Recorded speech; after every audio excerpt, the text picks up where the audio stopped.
Dragi gledatelji i pratitelji kanala Vedran Bađun realno u borbama, evo osvrnut ću se sad na borbu Emet i Katar i Emet sa zadnjeg UFC-a, pa pogledajte video.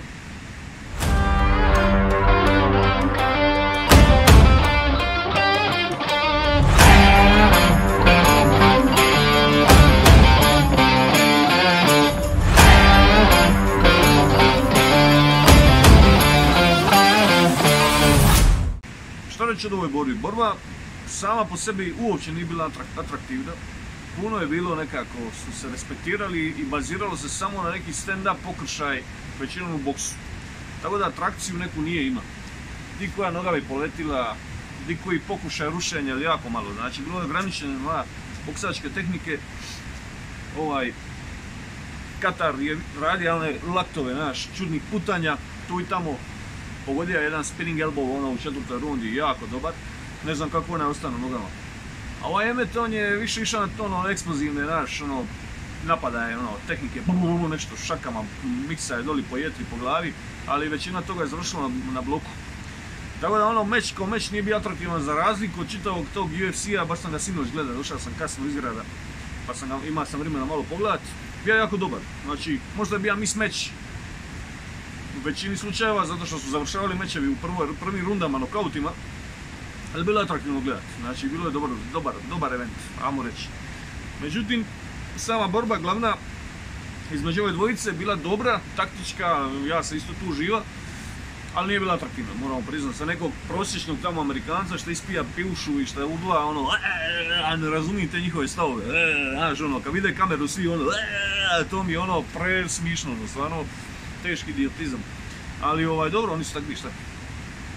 Uglavnom, taj meč nije baš nešto oduševija, ali okej, ajde, možda se razumije, bilo je veliki je ulog bio u pitanju i momci su, žele napast titulu i to je bilo jako važno. Sad ćemo ovako, ćemo reći, neću sad nešto previše, tu nema se šta govoriti previše, samo ću reći prva runda 10-9 za Katar, po meni jako blizu, ali je više radija.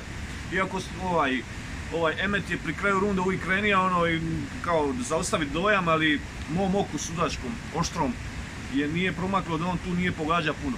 Znači on bi bacio neke serije, luđačke, divlje, onako eksplozivne, ali to je sve većinom završavalo na blok. Druga runda je jako slična prvoj, jako blizu, ništa previše akcije, ali opet mi Katar dobija rundu 10-9, jednostavno više radija sve distance i pogađa. Onda idemo u treća runda, 10-9 za Emeta,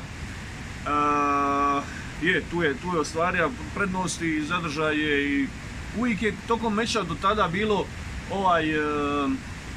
Katar bi, ne znam, 3,5 minute bi on bio bolji i onda bi Emet to nadoknadio s nekim serijama skoro, ali ovo je nadoknadio, ovo je stvarno bio bolji, znači treća runda za Emeta 10-9.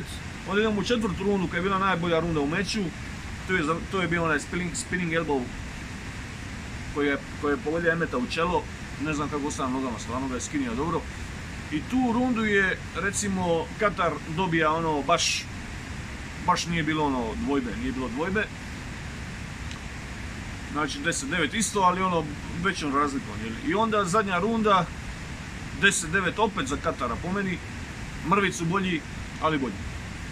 Tako možda sad suci su po meni tu pogriješili, UFC u zadnje vrijeme zna imati neke čudne odluke, to sam baš primijetio, nešto mi se događa sa sucima, ne znam, možda su promijenili strukturu sudaca, ali nešto se tu događa. Uglavnom nije pravedno, znači Katar je po meni pobjedio meč čisto, znači bez dvojbe. Možda ih je zavarala Emetova ta eksplozivnost i što bi bacao te neke atraktivne krošeje doli po jetri pa po glavi, ali to je većinom završavalo u blok. Kad pogledate malo bolje, većinom završavalo u blok. Tako da se uopće ne slažem sa ovom odlukom, po meni je Katar bio bolji, atraktivniji, više pogađa, znači držao je distancu gotovo 80% meča, čoka je s tim prednjim direktom, ne znam zašto su suci tako procijenili, po meni nije pravedno.